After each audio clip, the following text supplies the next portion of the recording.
Hi, I'm Tom. This is Mina, and this is Kitty Help Desk.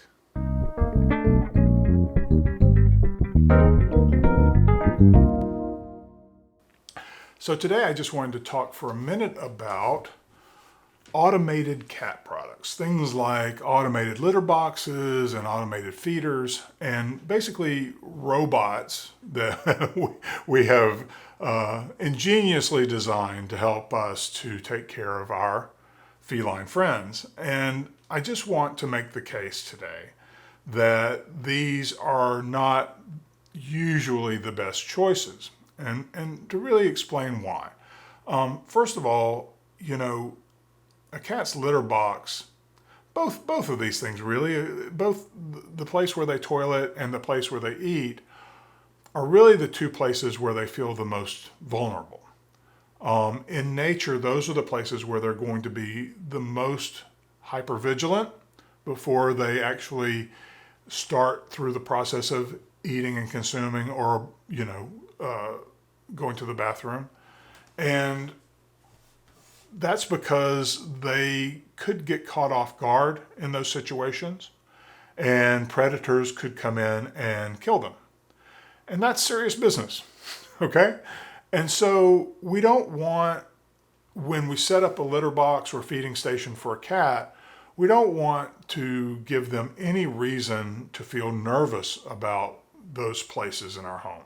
We want them to really feel the safest they feel anywhere in our home in those two places. And when an automated device suddenly makes some sort of sound or motion, there's motors that go and things that happen often unexpectedly, that can really frighten a cat. So they don't feel safe and secure there. And in the case of a litter box, you may actually end up creating a problem where your cat starts going outside the litter box because they don't feel safe going in the litter box, because they become fearful that it may suddenly activate. Even though it hasn't activated with them inside of it before, there's no reason for them to believe that that might not happen. So they start to develop a fear of it. And over time, that can get worse and worse because their fears start to become realized the more they hear this sound. These sounds, these motors and all this, these are unnatural sounds. And then the scraping, like the ones that pull a claw through there. In some cases, they require a very specialized litter that for some cats can be uncomfortable. I usually, my sort of touchstone for choosing litters is number one, that they be unscented, and number two, that if you were to stand in it in your bare feet in their litter box with that litter in there, if it would be soft and comfortable for you to stand in, then it's probably okay for your cats. But if you wouldn't want to stand in it for more than a minute and it would feel uncomfortable to you, and it's probably going to be uncomfortable to your cat too. It's really important in situations like this to understand that there's a huge difference between accepting something and liking something. There are a lot of cats who will want to do the right thing and use the litter box because they really have this instinctual drive to cover their waste. And so that litter box has already got their scent. It feels like it's their property. They feel like they should go back there and use it again.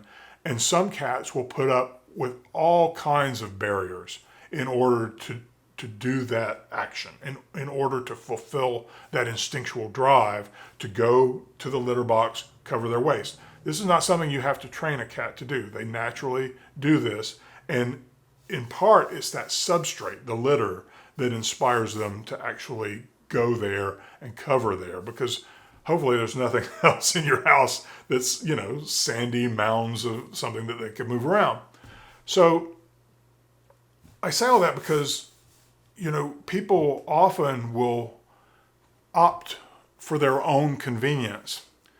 And these automated devices, while they can be convenient in the long term, they can actually inflict behavioral harm on your cat.